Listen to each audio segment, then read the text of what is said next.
was in the middle of writing a short story about soups, farts, and true love when I realized that I was hungry. I got up from my chair and went into the kitchen to make some soup. As I poured boiling water over the dried vegetables in my pot, I thought about how much I love soup. It's so easy to make and it's always good for you. It warms your insides with its deliciousness. But before long, I had a sinking feeling in my stomach. What if everyone else doesn't like soup as much as me? What if I'm the only person who loves it? That would be terrible. All this time wasted making soup for myself when there are people out there who don't even know what they're missing.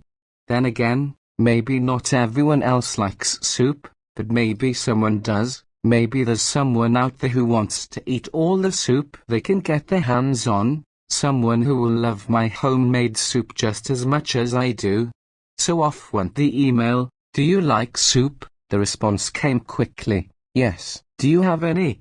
The moon was full and the night was dark. The air felt cold on my skin, but I was warm from all the soup I had eaten. The night was perfect for a walk, so I set out to explore my neighborhood. As I walked down the street, I noticed a man walking towards me. He looked like he had just gotten out of bed. His hair was messy and his clothes were wrinkled. He was clearly not ready for his day, but as we passed each other, something incredible happened.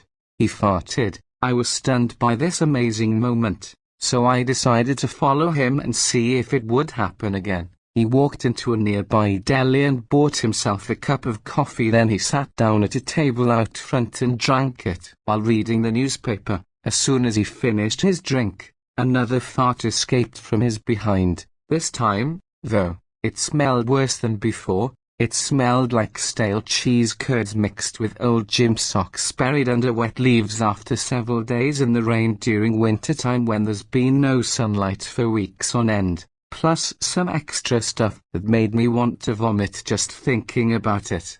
It was the first day of my senior year, and I had just sat down in my homeroom class when the teacher said, "Okay, everybody, we're going to do a little icebreaker. I want you all to take out a piece of paper and write down the name of your favorite food." I immediately started scribbling down soup, because it was true. Soup was my favorite food. "Okay," said the teacher as she passed out worksheets with our names on them so we could hand them in. "Now, I want you to write down your least favorite food." I looked at my paper blankly for a moment before writing down farts. I wasn't sure why. It just felt right.